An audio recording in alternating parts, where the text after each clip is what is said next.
Hello, hello, good afternoon po sa ating lahat. Pa-thumbs up or heart reaction kung loud and clear ang boses ni trainer. Loud and clear po ba? Okay, so loud and clear din naman. Now, para po sa mga hindi pa nakapag-fill out ng kanilang attendance, kindly fill out your attendance form na sinend ko rin naman na po sa atin pong chat box. At para po sa mga hindi po nakapag-attend ng atin pong klase kahapon, uploaded na po sa ating class recording link si Day 9. Pwede nyo na po itong ma-access, ma-download at mapanood kapag may free time po tayo. Now, welcome back po sa ating lahat sa ating English Language Proficiency Training Week 2 Day 10. Ako nga po pala ulit si Trainer AJ na makakasama niyo naman po for today. Now, kahapon, napag-usapan po natin si subject-verb agreement. For today, we are going to talk about we're going to have practices, pero bago yan, pag-uusapan po muna natin, magkakaroon po tayo ng mga additional knowledge patungkol kay vocabulary, kay idiomatic expression, at pati na rin naman po sa ating mga jargons. Pero bago yan, kindly turn off your microphones to avoid noise and distractions po sa atin pong mga participants. If you have any concerns, questions, or clarifications, you can message me din naman po sa ating chat box. Okay? For the objectives for today is to apply all knowledge learned from the previous days of discussions and activities and to relate all knowledge learned in virtual assistant world. Now, bago yan, pag sinasabi po natin everyone na vocabulary and idiomatic expression, ano po sa palagay ninyo ang pinagkaiba ni vocabulary kay idiomatic expression? Sige nga, 1 to 2 minutes to type your answers. Ano po sa palagay ninyo ang pinagkaiba ni vocabulary kay idiomatic expression? 1 to 2 minutes to type your answers. Go po.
In 3, 2, 1. Okay, so let's read your answers din naman. Sabi ni Fritz, idioms are figurative expressions that enrich English communication while vocabulary compasses all words and their meanings used in the language. Maria, Teresa, vocabulary builds your word knowledge while idioms help you sound more natural and fluent in a language. Lastly, vocabulary, body of words that can be understood, idioms or expressions or words that differ in meaning. Kit, vocabulary words, meanings, idiom, phrase. Mark, Vocabulary is the set of words known by an individual, while an idiom is a phrase whose meaning is not deductible from the individual words it is made of. Josephine, vocabulary, individual words, idioms, fixed groups of words. Maribeth, vocabulary consists of individual words and terms, while idiomatic expressions or idioms are phrases where the total meaning differs from the literal definitions of the individual words. Okay. So, good job din naman po sa mga nag-send ng kanilang sagot.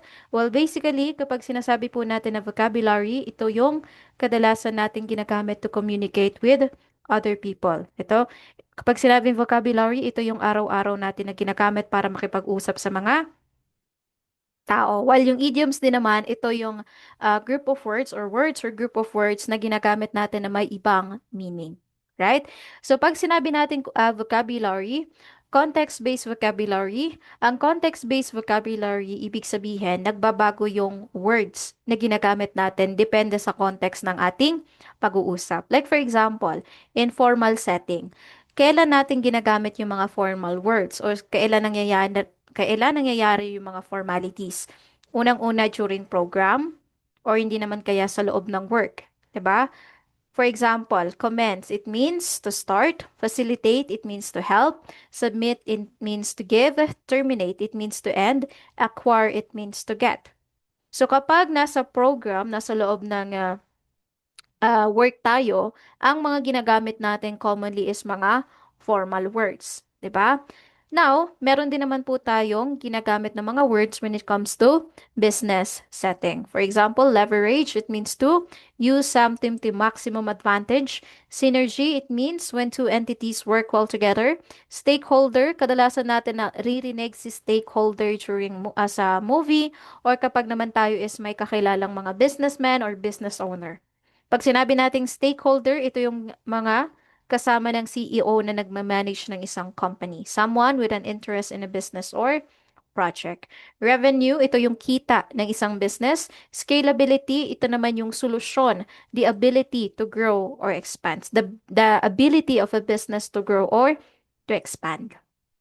Yan din naman po si business words. Next is casual words. Casual words, yung mga ginagamit natin kapag nakikipag-usap tayo sa mga kakilala natin, sa friends, sa mga family member, like for example, hang out, it means to spend time casually. Chill, it means to relax.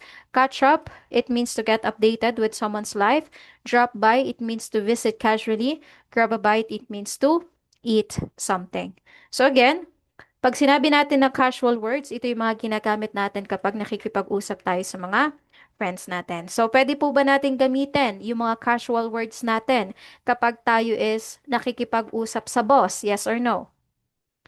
Pwede ba natin gamitin yung mga casual words kapag tayo ay nakikipag-usap sa boss?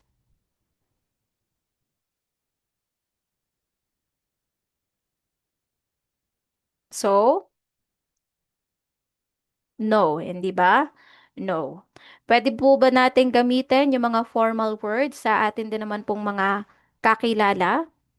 Pwede ba natin na gamitin yung mga formal words kapag tayo is nakikipag-usap sa mga kakilala natin? Yes or no? So, it depends, 'di ba? It depends din naman. Pero kapag formal ang setting, ang awkward naman kung gagamitin natin yung casual words sa ating boss, 'di ba? Or during program. So, yan din naman ang ating context-based vocabulary. Nagbabago ang words na ginagamit depende sa setting ng pag-uusap. Next is your collocations. Collocations are common word pairs or groups that sound natural to native speakers. So meron tayo ditong iba't ibang collocations na kadalasan ginagamit ng mga English speaker natin. For example, make. Make a decision, make an appointment, make progress, make a complaint. So kailan natin ginagamit yung collocation na make? When we are creating, means to create, it means to produce, it means to cause something. All right? Kapag ginagamit natin si create, I see make, we are creating, producing, or causing something. Next, do. For example, do homework, do business, do a favor, do the dishes. Kailan natin ginagamit si do? Ginagamit natin si do when we are performing an activity. Or di naman kaya when we are doing a tasks. Or we are doing a certain job or action. To act. Yan din naman. Next, we also have the take. Take a break, take responsibility, take part in, take a look. Kailan naman natin ginagamit yung collocation na take? Ginagamit natin yung collocation na take to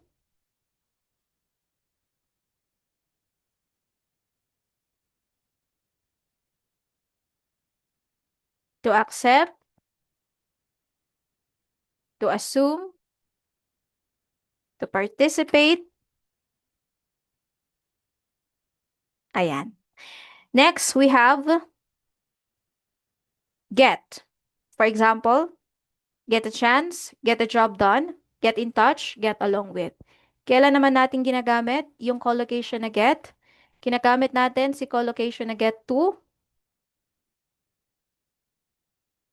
receive, to obtain, or to achieve something. Alright. Now, pwede ba nating sabihin, pwede ba natin sabihin, get a complaint? Yes or no? Pwede ba natin sabihin, get a complaint? Yes or no? No. Pwede ba natin sabihin, get get a decision? Get a decision. Pwede ba? Yes or no? No. Pwede ba nating sabihin, do a look? Do a look? Pwede ba? Yes or no? No. Pwede ba natin sabihin, do a break? Do a break? Pwede ba?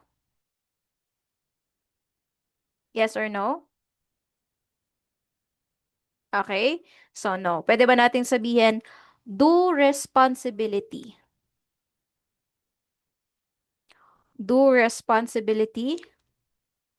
No. Okay? So, yan din naman po yung iba't ibang collocations natin. Again, kapag sinasabing make, it means to create, to produce, to cause something. Do, when you're performing an activity, it's about task, it's about job, it's about action. To take, it means to accept, to assume, to participate. Get, it means to receive, to obtain, or to achieve something. So, yan din naman po yung ating mga collocations. Now, let's have idiomatic expressions. Pag sinabi naman natin na idiomatic expression, ito yung mga words or group of words na mayroong ibang meaning. For example, hit the nail on the head. Pag sinabi natin na hit the nail on the head, hindi naman ito ibig sabihin na pukpukin mo yung pako. Hindi ganon. Pag sinabi nating hit the nail on the head, ibig sabihin natukoy mo, nalaman mo kung ano yung punot dulo ng problema. Yan po si hit the nail on the head. Nalaman mo, natukoy mo, napunto mo yung punot dulo ng problema. Next, barking up the wrong tree. Pag sinabing barking up the wrong tree, ibig sabihin, sinisisi mo yung isang tao na hindi mo naman dapat sisihin. Barking up the wrong tree. Next, under the weather. Masama ang pakiramdam. May ubo, may sipon, may lagnat.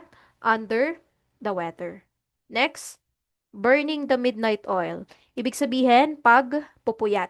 Nagpupuyat ka para matapos yung isang assignment, matapos yung isang trabaho.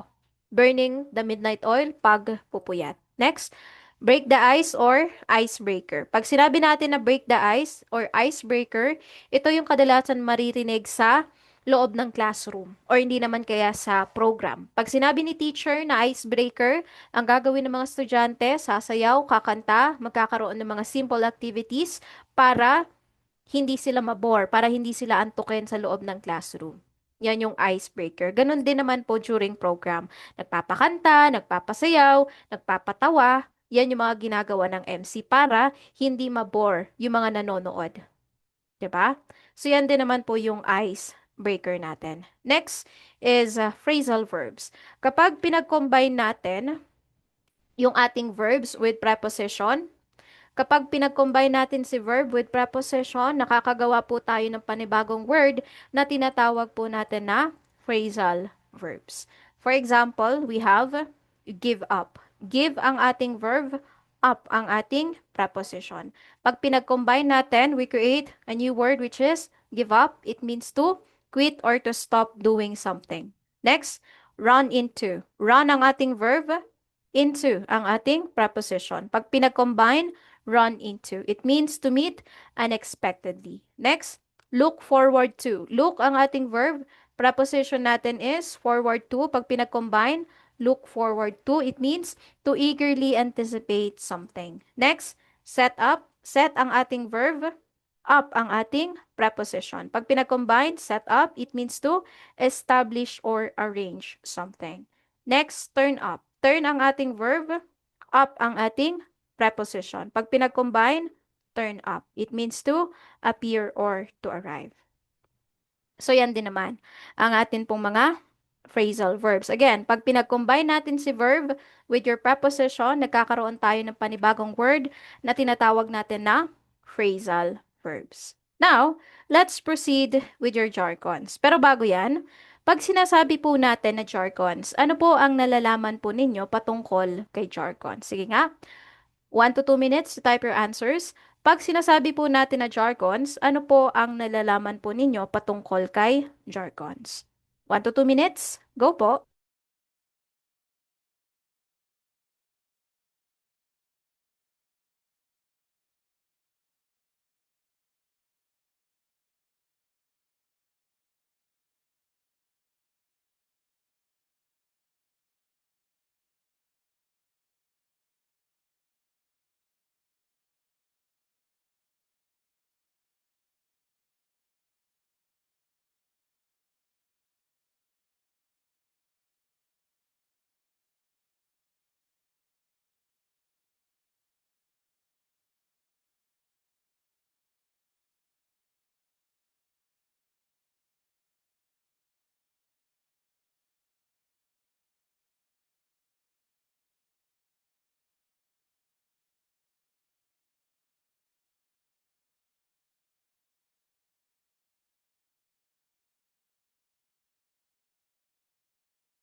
In 3, 2, 1. Okay, so let's read your answers. Sabi ni Roveline, jargons, special words used by specific professionals.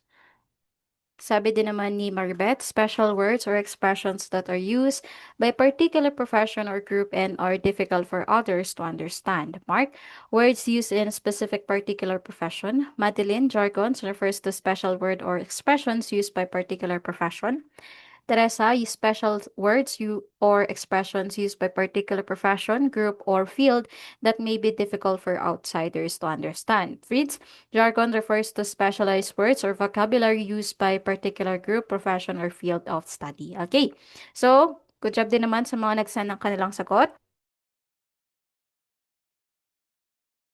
Basically, Basically, pag sinabi po natin na jargons, ito po yung mga technical or mga specialized words na ginagamit po ng mga professionals po natin in their field of work. Now, kung sakali man na gamitin nila yung mga jargons or yung mga specialized or technical words na ito sa pakikipag-usap sa mga common people is hindi po sila basta-basta maiintindihan. Okay? Kaya naman, gumagamit po sila ng mga specialized or technical words na sila-sila lang din naman po yung nagkakaintindihan. Okay? So, meron din naman po tayo ditong iba't ibang klase ng jargons. For example, we have, oops, for a minute.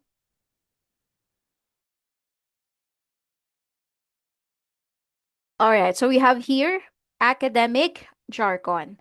These are words commonly found in research, essays, and scholarly writing. So, very familiar na din naman po tayo dito, di ba? Kapag tayo gumagawa ng research, ano-ano yung mga kadalasan makikita natin dito? Hypothesis, a testable statement predicting an outcome. Methodology, the process or approach used in research. Citation, a reference to a source used in research. Plagiarism, using someone else's work without credit. And abstract, a summary of research paper or article. Okay? So, yan din naman po for academic jargon. Next, we also have business and corporate jargon. Pag sinabi nating ROI, ito is kita ng isang company. Pag sinabing ROI, kita ng isang company. Next, scalability. Pag sinabi nating scalability, this is the ability of a business or system to grow. So dito, for example, si Henry C., ano yung kanyang naging scalable solution para lumago yung kanyang business? Yun ang tinatawag natin na scalability. Ito is yung isang solusyon. Ano yung ginawa niyang action?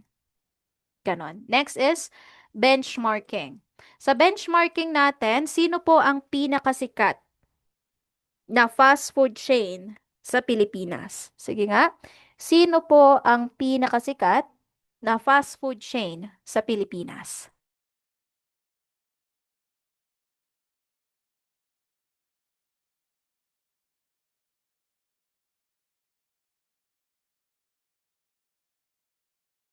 Alright, so ito ay si Jollibee. Si Jollibee, 'di ba? Now, kapag lumabas naman po tayo ng bansa, sino ang pinakasikat sa US? Ito ay si McDo or di naman kaya si KFC or di naman kaya si Wendy's. 'Di ba? So ayan, now, question, kaya ba na makipag-compete ni Jollibee kay McDo? Yes or no? Kaya ba na makipag-compete ni Jollibee kay McDonald's when it comes to it standards? Yes. 'Di ba? Yes, kayang-kaya ni Jollibee na makipag-compete sa McDo. Kasi si Jollibee, nagpapatayo na rin ito ng mga branch nila sa iba't ibang bansa. Right? So dito, kapag tayo din naman ay isang business owner, ano yung gagawin po natin para makapag-compete tayo sa mga ganitong klaseng standard sa market? Ano yung benchmarking ng Jollibee? Crispylicious, Juicylicious, Chicken Joy. Diba? So as a business owner, ano ang gagawin natin para maging competitive din naman yung ating business sa market? Yan ang tinatawag natin na benchmarking. Comparing performance to industry standards. Next, low-hanging fruit. Basically, pag sinabi natin low-hanging fruit, ito yung mga suki natin. Okay? Suki. Yung kadalasang bumibili sa produkto natin, low-hanging fruit, mga suki. Next is your KPIs or Key Performance Indicators. Ito yung mga metrics na ginagamit po natin to measure success. So, bawat business is meron po silang KPIs na sinusunod. 'Di ba? For example, tayo ay nagmamay-ari ng isang inasal. Okay? Nagmamay-ari tayo ng inasal. Sa inasal natin, meron tayong sinusunod na KPIs. Ano yung mga KPIs na yon? Unang-una na nga po dito is customer satisfaction. Of course, kailangan masatisfy ng ating pong mga customer sa atin. Bakit? Bakit napaka-importante ng customer satisfaction? Kasi kapag na-satisfy si customer, babalik at babalik yan. Iikot ang pera sa business. Pero kapag hindi na-satisfy ang ating customer, babalik pa ba yan? Hindi na. Kapag hindi bumalik ang customer, hihinto ang business, babagsak ang business. Now, ano-ano po yung mga KPIs na sinusunod natin? First, is kailangan din talagang satisfied si customer. Pangalawa, malinis ba yung lugar? Pangatlo, masarap ba ang pagkain? Pang-apat, mabilis ba na kumilos yung mga trabahante natin, yung mga workers natin?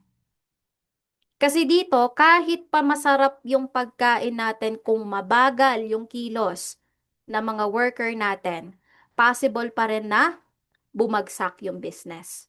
'Di ba? Masarap nga yung pagkain pero ang haba naman ng pila. Masyadong mahaba yung pila kasi mabagal yung mga worker. Kulang sa space. Kailangan pa maghantay ng 30 to 1 hour. 'Di ba? So maiinis din naman yung mga customer natin. Right? So yan din naman po yung mga KPIs natin. So kailangan mataas yung rate natin sa customer satisfaction para masabi natin na successful yung business natin. 'Di ba? Yan din naman. Okay? Ayan. So sabi ni Claire, employee performance, Josephine, cleanliness, speed, quality, Claire, quality, services, and products. So yan din naman po. Okay? So, yan din naman si business and corporate jargon. Now, let's proceed sa ating marketing jargon din naman. Pag sinabi natin na lead generation, ito naman po yung process natin ng pagkuha ng mga potential customers. For example, kayo, one day, nag-i-scroll kayo sa Facebook. And then, nakita nyo si Clairvoyance. Nakita nyo si Clairvoyance, pumasok tayo sa seminar, and then, nag-enroll tayo dito sa training.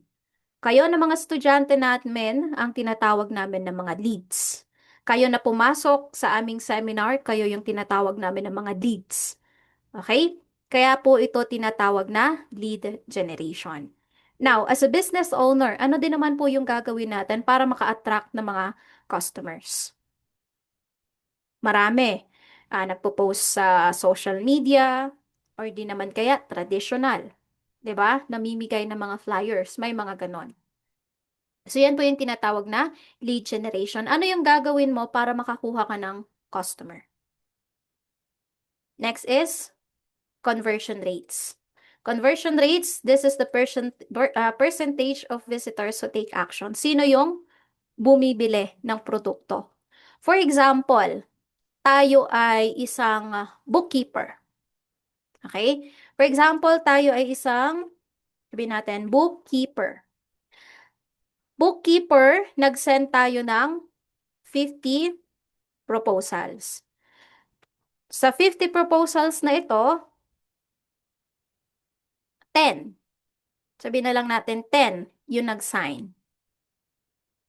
Now, ano po yung magiging conversion rate natin dito? Ang conversion rate natin dito is 10 divided by 50 multiply to 100%. Equal to, ano yung ating conversion rate? Ano ngayon yung ating conversion rate?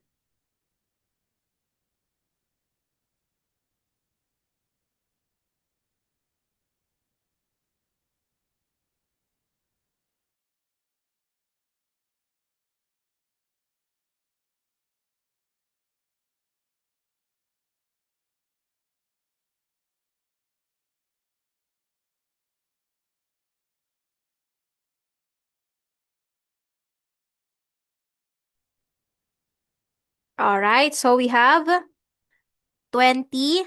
Anong ilalagay natin na sign? Wag na wag nating kakalimutan kapag rate ang hinahanap. Don't forget the percentage sign. Kasi ano ba to? 20, ano, 20 pesos, $20, 20 manok, ano yan? That is 20%. Yan ngayon yung ating conversion rate. Alright? Next, for example, another example din naman. Sa invoice collection tayo. Invoice, sabihin natin invoice collection. Sa invoice collection natin, nag-send tayo ng 100 invoices. Sa 100 invoices na yon, 85 ang nabayaran. 15 ang overdue. Now, ang titignan natin dito, yung nakapagbayad on time.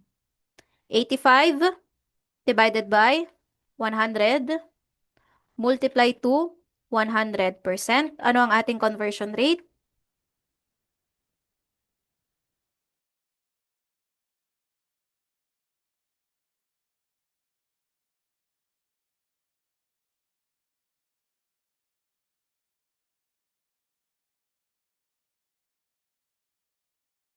Alright, so we have 85%. Okay? So, ibig sabihin, the on-time payment conversion rate is 85%. Yan din naman po yung percentage. That is conversion rate din naman natin. Okay, now let's proceed din naman po sa ating brand awareness. Pag sinasabi natin na brand awareness, gaano kakilala, gaano kasikat yung ating product. Example natin dito ay si Skin Brilliant, or sorry, Brilliant Skin pala. Si Brilliant Skin. Si Brilliant Skin, nauso siya noong pandemic. 'Di ba? Na kung saan patok yung mga skincare. 'Di ba? Kasi nasa bahay lang tayo, wala tayong ginagawa. Kaya, ang gagawin, magpaganda. 'Di ba? Sumikat si Brilliant Skin. Noong sumikat siya, marami siyang nakuhang mga. Okay. Ang ginawa niya dito, para mas lalong sumikat yung kanyang product is, kumuha siya ng mga artista. Nagkaroon ng advertisement. 'Di ba? Nung kumuha siya ng artista na maging ambassador ng kanyang product is, mas sumikat.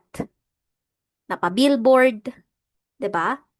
Mas lalong dumami yung kanyang mga customer. So, yun po yung tinatawag natin na brand awareness. Papaano magiging kilala yung ating product.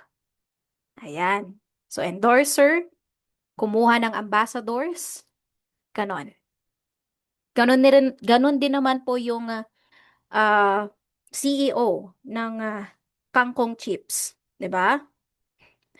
Yung Kangkong Chips niya na sumikat din naman noong post-pandemic. So, ano yung gagawin natin para maging patok yung product natin sa market? That is brand awareness. Logo, slogan, social media, mag-hire ng mga influencers, mag-hire ng mga artista, kahit ano dyan, basta sumikat ang product, pwedeng-pwede. Next is call to action or CTA. Sa call to action or CTA, marami tayong makikita sa Facebook. For example, na buy now, 50% off, 100% off, sign up now, registered now. Yan yung mga tinatawag po natin na CTA or call to action. Parang inuutusan nila yung kanilang mga customer na gawin yung isang bagay. So ito po yung kadalasang ginagawang tactic ng mga business owner natin para makakuha sila ng mga customer. Yan po ang ating call to action. Buy now, sign up now, register now. Kasi sino din naman ang hindi po maa-attract kapag nakakita tayo ng 100% off, 'di ba? Ayan. Next is engagement. Interactions on digital content like shares, comments. Sa engagement natin, ang pinaka-example natin dito is si TikTok. 'Di ba? Sa TikTok, ang dami. Makikita natin pag open natin, nag-i-scroll lang tayo, meron na magsasabi ng pamain, pamain, pa-SSD, pa-click ang yellow basket. So nagkakaroon po ng interactions si customer kay business owner. Kapag mayroong interaction si business owner at si customer, ang tawag natin dito is engagement. So, hindi lang din naman po sa TikTok natin makikita yan. Meron din sa Facebook, sa mga Facebook Marketplace. Marami yan. 'Di ba? So, yan po yung nagiging interaction sa Instagram, sa TikTok, sa Facebook. Madami. Kahit nga din sa YouTube, meron na rin. Alright? Meron mga nagpo-promote sa YouTube. Yan din naman. Next is your technology and IT jargon. First is cybersecurity. Pag sinabi nating cybersecurity, ito ay isang system na kung saan pumoprotect po sa ating data. Pinoprotektahan nito yung atin po mga devices from digital attacks, from hacking. Kapag walang cybersecurity ang atin pong mga devices like laptop, PC, or mga cellphone natin, magiging prone po yan sa mga hacking.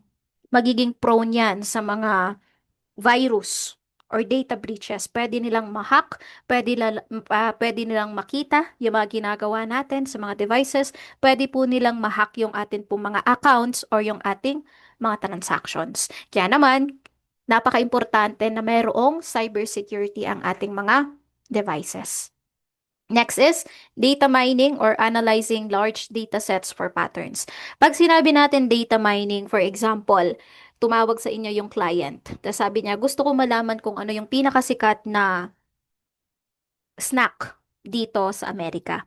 Anong gagawin natin? Magsa-search tayo sa internet. Titingin tayo sa mga news na lumalabas. Or hindi naman kaya, titignan natin yung mga viral na napopost sa atin pong internet. So, yan ang tinatawag natin na data mining, also called data gathering. So, dito tayo nagsa-search ng mga information to conclude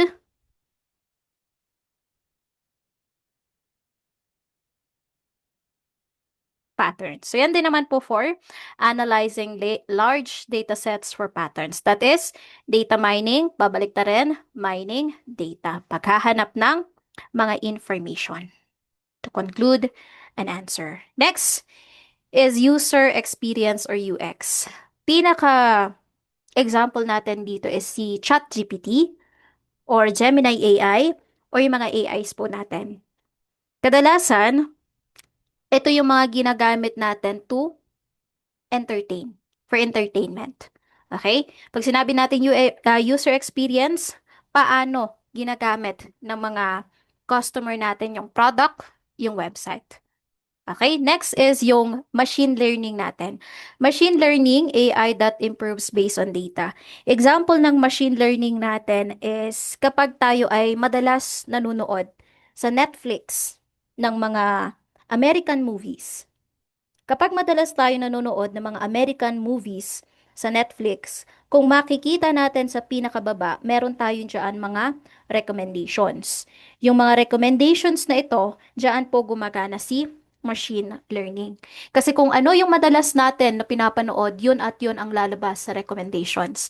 So, hindi lang din naman po sa Netflix nangyayari yan. Nangyayari din po ito sa YouTube. Kung halimbawa, madalas manood yung anak natin ng Cocomelon or ng Miss Rachel or ng mga pambata, is yun at yun ang lalabas sa ating recommendations. Kung for example, madalas sila nanonood ng mga kid show, pag i-open natin yung YouTube, yun at yun yung lalabas. Puro pambata. 'Di ba? Pag naman sa TikTok, kung madalas tayo nanonood ng mga viral dance, 'di ba? Mga viral na sayaw sa TikTok, yun at yun ang lalabas. Ganun na rin naman po sa Facebook. Kung madalas tayo manood ng mga viral videos sa Facebook, yun at yun ang lalabas sa mga reels po natin. Bakit? Kasi diyan po gumagana si algorithm. Kung ano yung madalas mo na pinapanood, yun at yun ang lalabas. Next is cloud computing, storing and accessing data over the internet. Pag sinabi natin cloud computing, dito tayo nag-e-edit, dito tayo nakaka-receive ng mga file, dito tayo nakakapag-send ng mga files din naman. Can you give me some example po ng mga cloud computing na alam po natin? As a virtual assistant, as a general virtual assistant, napaka-importante po na marami po tayong alam na cloud. Okay? So we have Excel, Google Excel, CMR, Excel. Ano pa? Ano yung mga ginagamit ng mga bookkeepers? QuickBook, 'di ba? QuickBooks, Google Space, ano pa? Google Drive, Dropbox, Microsoft 365, Gmail, Canva, madami. Alright? So, kailangan natin na maging familiar sa mga cloud natin kasi yan at yan po yung mga gagamitin natin kapag po tayo ay naging isang General VA. Zero, Canva, QuickBooks. Okay, ayan.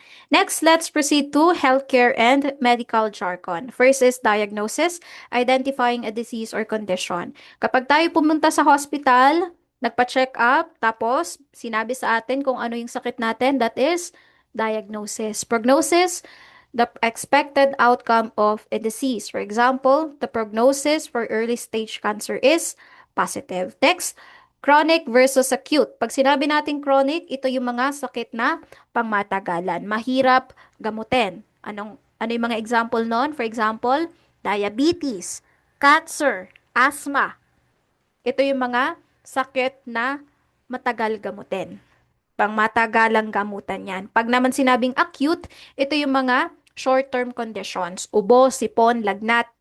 Yung mga mabilis lang po na gamutin. So yan si chronic, long-term na sakit, acute, short-term conditions. Next, therapeutic. Ito naman po yung mga treatment na ginagawa ng mga doctors natin para ma-improve yung condition ng mga pasyente. For example, physical therapy, massage, ano pa?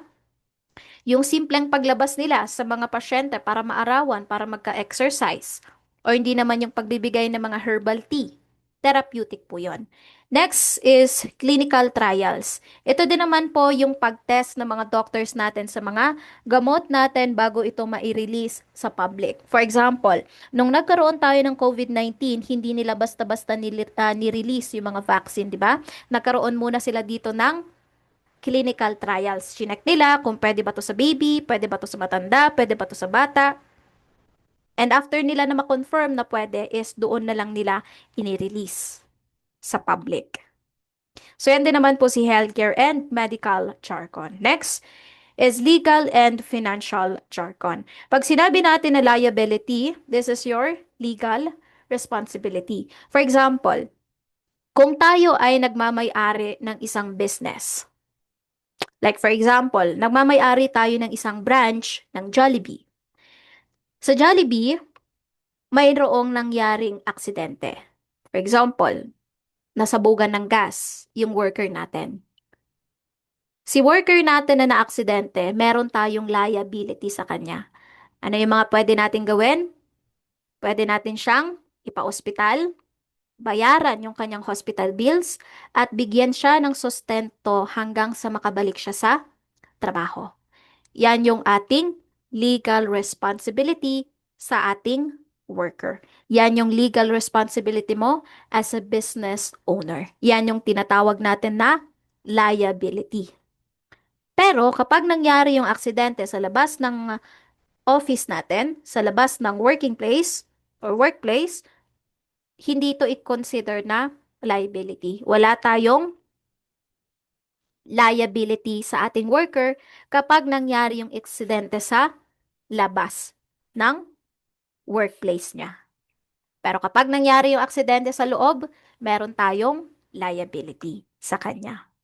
Next is due diligence. This is the research before making a business decision. Yung mga business owner natin, meron pa rin naman silang ginagawang due diligence or pagre-research. Hindi to yung napanaginipan nila na gusto nila magkaroon ng 7-Eleven tapos bukas may nagmamaso na. Hindi ganon. Okay? Dito sa due diligence natin, nagkakaroon po sila ng pag-research. Kasi malaking pera ang magagastos nila kapag ganyan. Kapag hindi sila nagkaroon ng due diligence. Ano ba yung mga ginagawa nila sa due diligence? Chine-check nila kung magkano yung magagastos, ano yung mga bibilhin, ano yung mga papeles na kailangan i-process. 'Di ba? Nagkakandak po muna sila ng research bago sila magkaroon ng isang desisyon. Ang tawag nila dito is due diligence. Next, litigation. This is the process of taking legal action. Kapag tayo is hindi na tayo sinasahuran ng ating kliyente, 3 months, 4 months, pwede natin itong idaan sa litigation or pagsasampa ng kaso. Pag sinabing litigation, pagsasampa ng kaso. Next, assets and liabilities. Assets, ito yung pagmamay-ari ng isang company. Magbigay nga po ng mga example ng assets.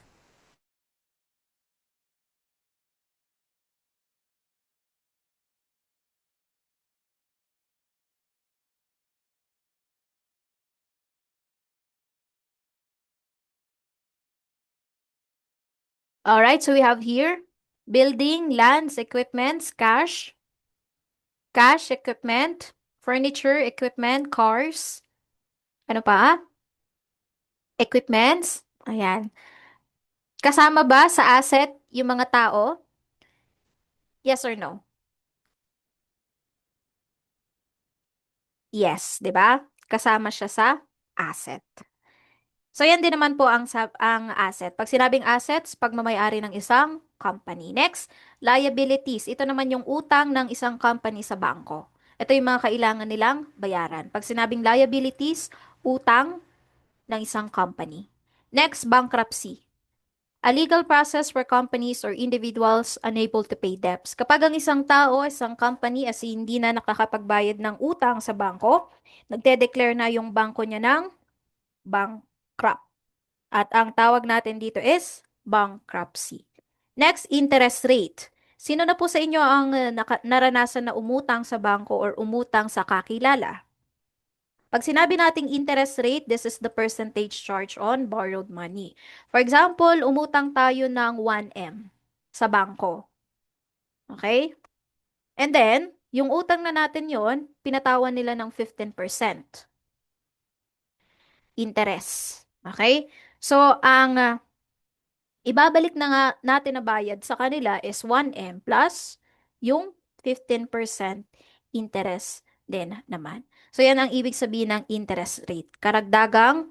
Bayad, karagdagang porsyento na bayad sa isang bagay na inutang natin.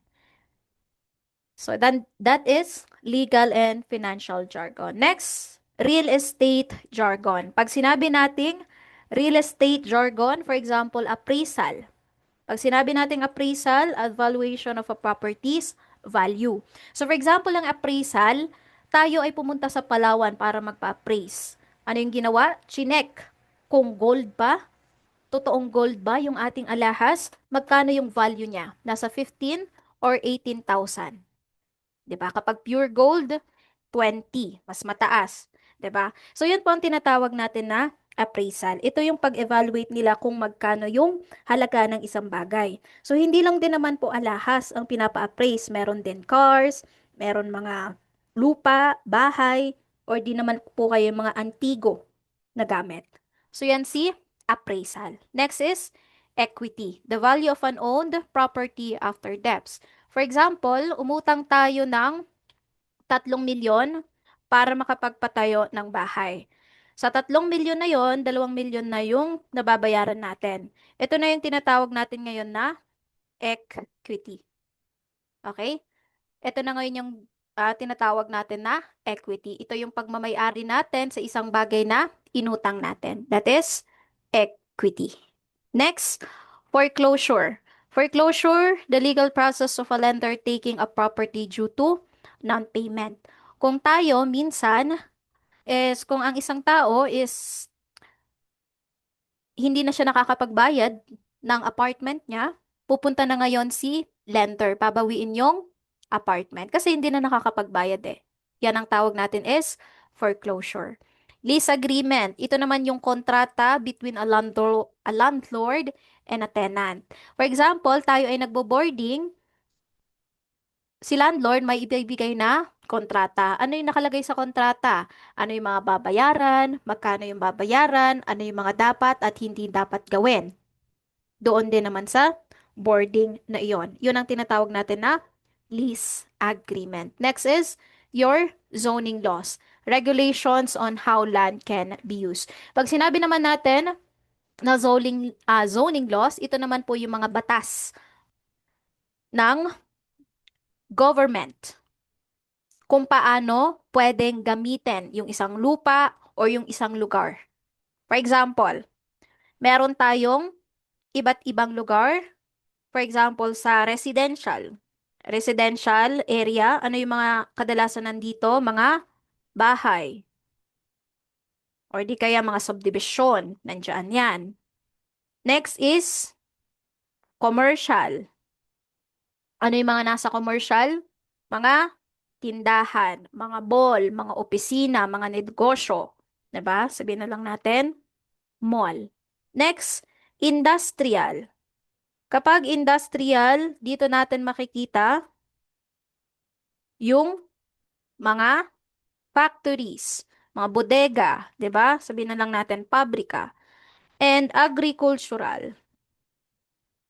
Agricultural, makikita natin dito mga taniman ng palay, 'di ba? Sabihin na lang natin sakahan. Now, question. Pwede po ba magkatabi si residential and commercial? Yes or no? Pwede po ba magkatabi si residential and commercial? Yes or no?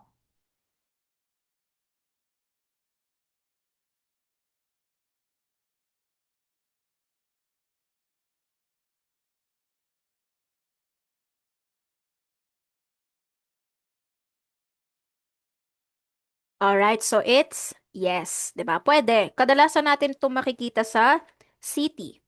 Parang sa Manila, 'di ba? Yung SM katabi ng store ni Aling Mildred, ganun. Yung SM katabi ng isang maliit na tindahan, ganun. So yan po. Next, pwede ba magkatabi si residential tsaka si industrial? Yes or no? Pwede ba nating itabi yung mga pwede ba natin na pagtabihin si industrial at residential? Yes or no? Depende. How about the others? May nagsabing yes, may nagsabing it depends. Well, yes, it depends. Kasi dito, kailangan muna natin malaman anong klaseng factory yan. Anong klaseng pagawaan yan? Pagawaan ba yan ng damit? Kung pagawaan ng damit, pwede. Pero kung halimbawa ito ay factory ng gas, halimbawa Petron, 'di ba? Kailangan itong nasa malayong lugar. Kung mapapansin nyo, yung mga factory katulad ng Petron, ng mga gasolina, nasa malalayo yung lugar. Wala silang katabing mga bahay. Like parang open field, wala silang katabi. Kasi pwede itong makasama sa mga tao kapag itinabi sa residential area, 'di ba? Yan din naman. Pero kapag for example, pagawaan ng damit, hindi naman siya nakakamatay sa mga tao, is pwede. So it depends, right? Now, pwede ba natin pagtabihin si residential at si agricultural? Yes or no?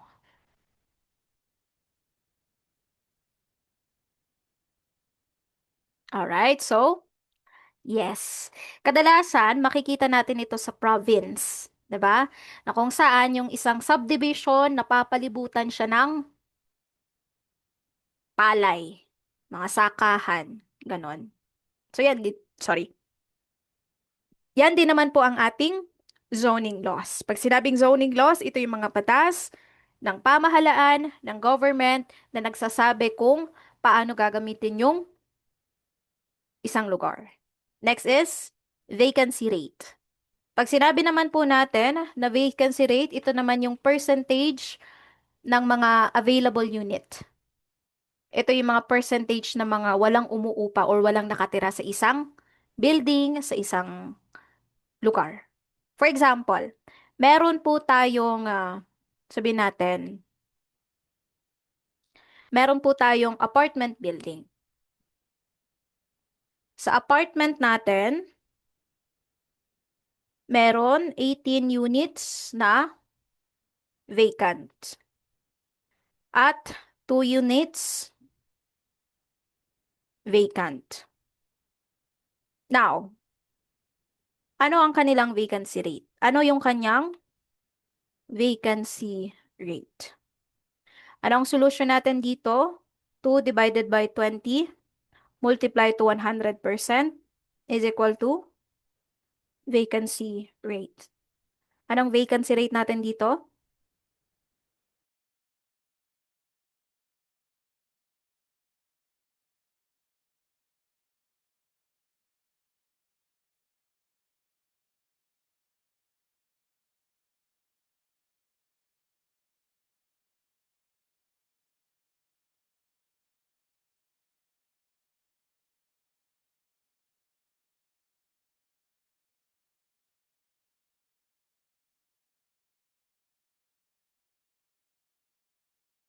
Alright, so we have 10%.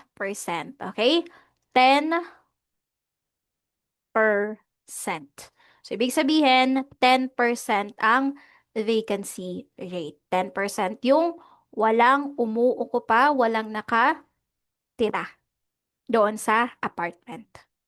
Alright, so sa mga real estate and property management kasi, ginagamit po natin ito para malaman kung gaano kadaling maapahan yung isang property.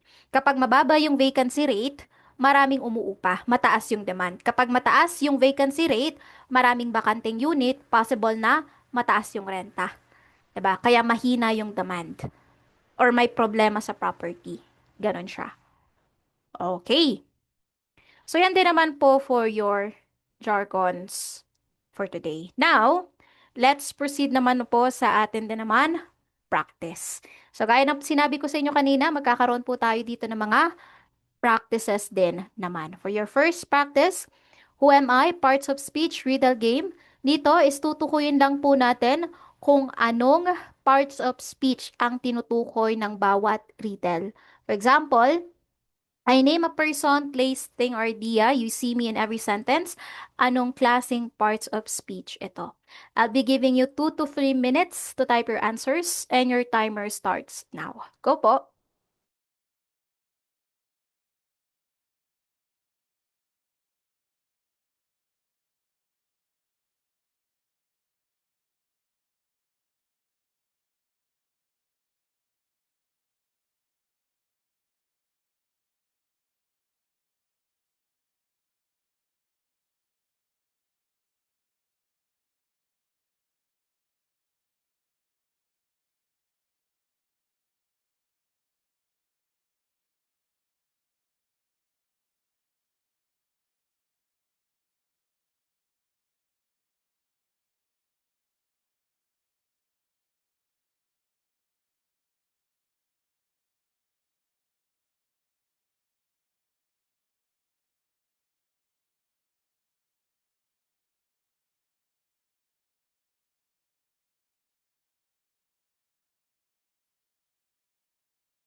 In three, two, one, let's read your answers. Noun, conjunction, adverb, preposition, pronoun, interjection, verb, adjective. Okay, so let's check din naman ang ating sagot. For number one, noun, two, conjunction, three, adverb, four, preposition, five, pronoun, six, interjection, seven, verb, eight, adjective. Okay, pa-thumbs up or heart reaction sa mga naka-perfect ng part po na ito. Okay, so good job po sa mga naka-perfect. Sa mga hindi po, bawi po tayo sa next. So dito, you're going to arrange the sentence. Instructions, rearrange the following words to form correct sentences with subject-verb agreement. I'll be giving you 5 minutes to type your answers and your timer starts now. Go po!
In three, two, one, let's read your answers. The team is hardworking. The students are happy with their results. This is not a good example. The team is running fast.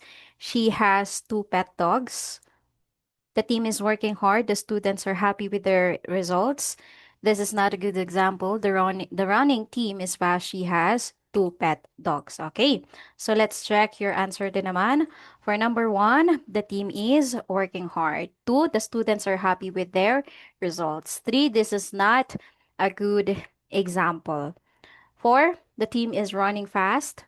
She has two pet dogs. Okay, pa-thumbs up or heart reaction din naman po sa mga naka-perfect ng part po na ito.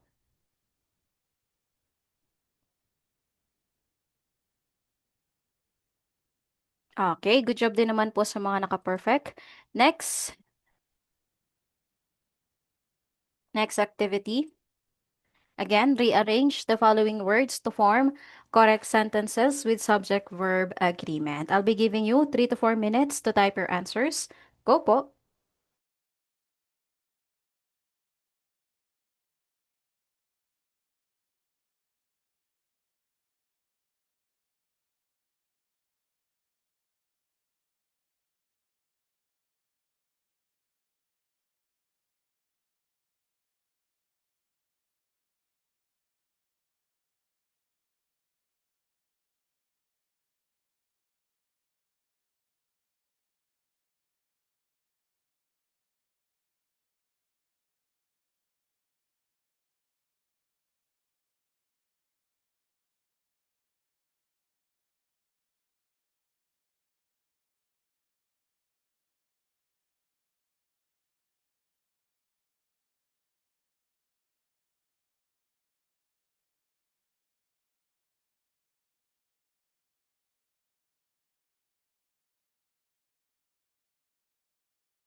In three, two, one, let's read your answers.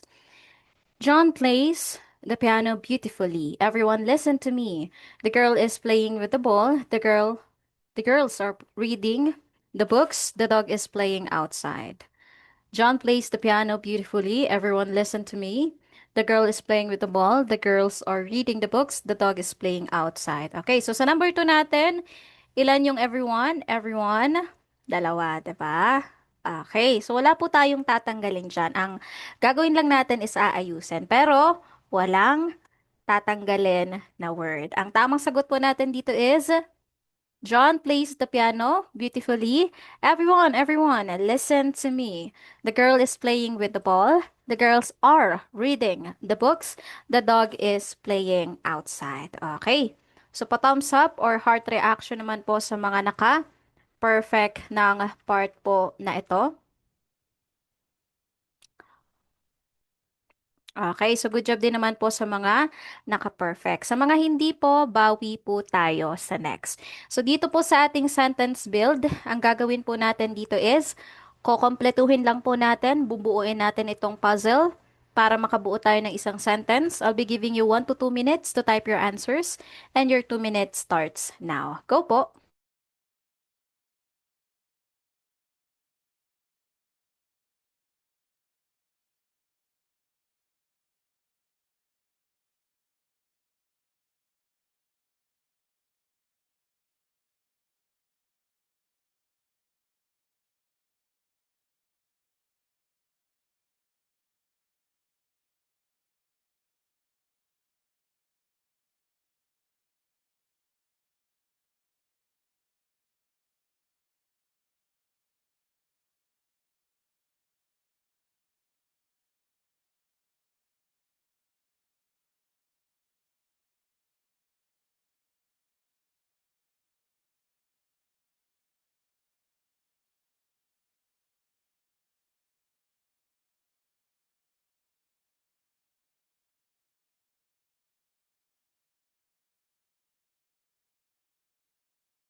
In three, two, one, let's read your answers.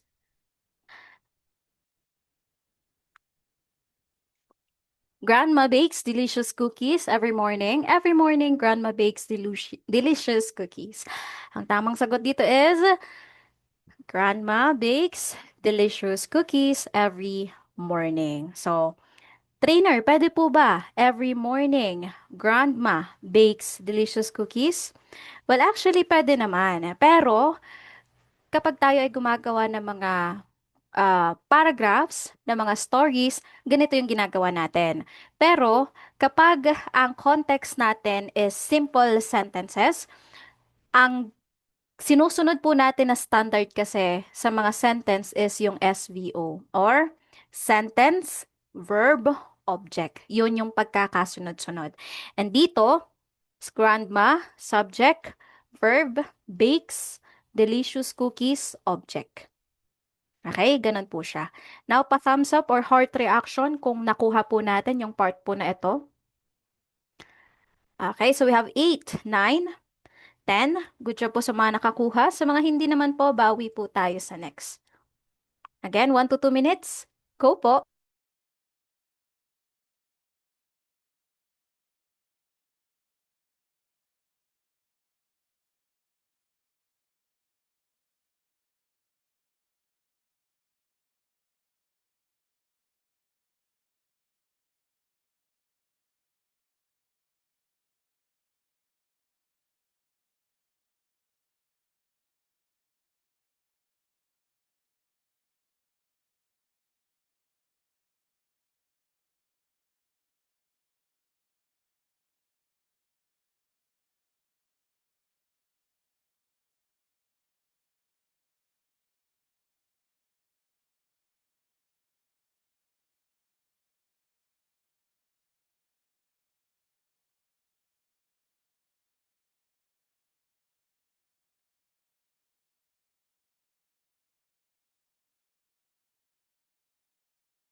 In 3, 2, 1, let's read your answers. My brothers play football after school. My brothers play football after school. My brothers plays football after school. Okay. Ang tamang sagot dito, everyone. My brothers play. Again, my brothers play football after school. Ano ang ating subject? Plural, kaya verb natin dito ay base verb. And again, wag po natin kakalimutan yung period. Okay? Kapag tayo gumagawa ng mga sentence, wag natin kakalimutan yung period, yung question mark, kung ito man ay nagtatanong, 'di ba? So, basic po yan. Okay? Wag natin kakalimutan yung period natin. Alright? Pa-thumbs up or heart reaction sa mga nakakuha. Okay, good job din naman po sa mga nakakuha. Again, huwag po natin kakalimutan yung period natin kapag tayo ay gumagawa ng mga sentence. Next, again, 1 to 2 minutes. Go po.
In 3, 2, 1, let's read your answers. Ayan. Each student has an apple in the lunchbox.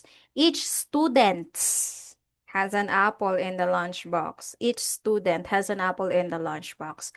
So, ang tamang sagot, each. Kapag, lagi ko tong sasabihin, kapag each, every, ang lagi nitong kasunod is singular noun. Wag natin kakalimutan yan. Okay? So, ang tamang sagot, each student has an apple in the lunchbox. Pa-thumbs up or heart reaction po sa mga nakakuha ng part po na ito. Okay, so we have 9. Good job po sa mga naka-perfect. Sa mga hindi, bawi po tayo sa next. Again, 1 to 2 minutes. Go po.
In 3, 2, 1, let's read your answers.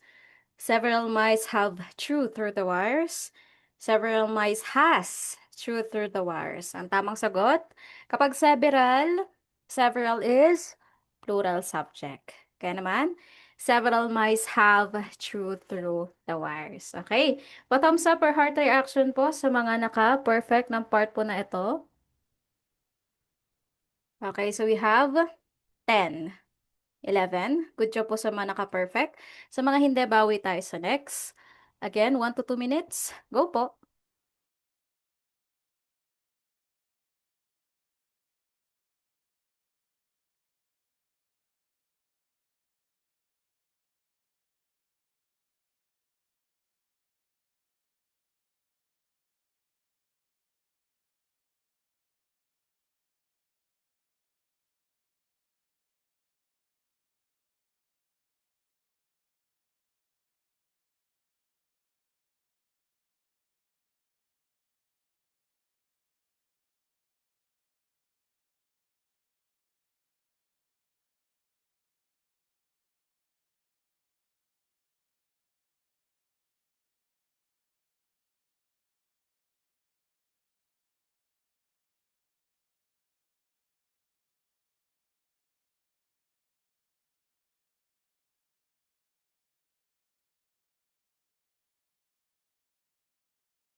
In 3, 2, 1, let's read your answers.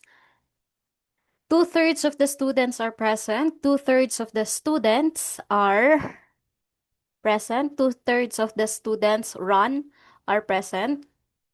Okay, ang tamang sagot, two-thirds of the students are present. Okay? Ang ating subject, students or two-thirds of the students, plural, kaya verb natin dito ay are. Thumbs up or heart reaction sa mga naka-perfect ng part po na ito. Alright, so we have 15. Good job po sa mga naka-perfect. Sa mga hindi, bawi tayo sa next. Again, 1 to 2 minutes. Go po.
In 3, 2, 1, let's read your answers. So, para po sa mga nakakaalala din naman ng ating rule number 11 kahapon, 'di ba? The sun shines during the day, not the moon. The sun shines during the day, not the moon. Kung naaalala natin, si rule number 11, which is affirmative, not the negative subject, ang kinukuha. Yung affirmative natin yung nasa umpisa, and then yung negative subject. Kung naaalala natin, yun po ito. Okay? So, ang tamang sagot natin dito, the sun, not the moon, shines during the day. O, thumbs up or heart reaction sa mga naka-perfect ng part po na ito. Okay, so good job din naman po sa mga naka-perfect and good job din naman po sa lahat ng nakipag-participate po sa atin ngayong gabi. Okay, at yun na nga po nagtatapos ang atin din naman pong Week 2 English Language Proficiency training din naman. Noong Day 6, napag-usapan natin si pronunciation, ganun din naman si Day 7 sa consonant sounds. Sa Day 8, napag-usapan natin si parts of speech, Day 9, subject-verb agreement, and Day 10, kani-kanina nga lang is nagkaroon tayo ng mga practices and additional knowledge patungkol kay vocabulary, kay idiomatic expression, and more. Okay? Now, bago din naman po tayo mag-end, recap lang po tayo ulit sa mga nangyari ngayong week. Noong week 1, napag-usapan po natin si online bookkeeping using QuickBooks. And noong week 2, ngayong week 2, nag-focus po tayo mainly sa inyong pronunciation at sa ating grammar. Next week, for your week 3, pag-uusapan po ulit natin si online bookkeeping training using QuickBooks. Kung ano po yung mga napag-usapan ninyo noong week 1, ika-continue nyo po ito ngayong week 3. So sa week 3, pag-uusapan po natin payroll management, inventory management, introduction to VA, application process, Matututunan natin kung paano gumawa ng mga resume, cover letter, and portfolio, commonly asked interview questions, interview tips, and online platforms. Lahat ng mga yan, mapag-uusapan din naman po natin next week. Now, important announcement ko lamang po, please be informed that there might be changes to our training schedules depending on the availability of class slots. Since this is a scholarship training program, we kindly ask for your flexibility regarding schedule adjustments. Our accounting department will send the available class schedule every Saturday to your registered email, so please make sure to check your inbox and spam folder. Yung mga schedule po natin next week, may send po ito sa inyo bukas, Saturday. So paki-double check po ng inyo pong mga email sa inyong inbox. Kung wala sa inbox, sa inyo pong mga spam folder. Yung inyo naman pong training link, yung Zoom link, yung MS Team link, maisesend po ito sa inyo sa Sunday. So always check your email before the training week begins. Kapag hindi po natin na-receive yung inyong training link by Sunday, pwede po kayo na mag-message sa amin sa aming official FB page so we can address your concern properly. For students who avail the installment payment option, please be reminded that the next installment payment must be settled before the next training week. No payment, no training link will be sent. Thank you for your cooperation. All right. Now, para din naman po sa may mga remaining balance pa, you may start sending your payment now. Dito din naman po sa atin pong GCash number na nasa screen, 0997-108-8418 kay Nordin A. Kapag tayo ay nakapag-send ng atin pong payment, huwag po natin kalimutan na mag-screenshot ng ating transaction at isend po natin ito sa atin din naman pong chat box. Now, bago po tayo tuluyan na mag-end, para po sa mga hindi pa nakapag-fill out ng kanilang attendance, kindly fill out your attendance form na po na sinend ko rin naman na po sa ating chat box. Out of 29, 24 pa lang po yung nakakapag-attendance. Okay? Out of 29, 24 pa lang yung nakikita ko na nag-a-attendance. So sa mga hindi pa po nakapag-fill out ng kanilang attendance, paki-fill out na lang po.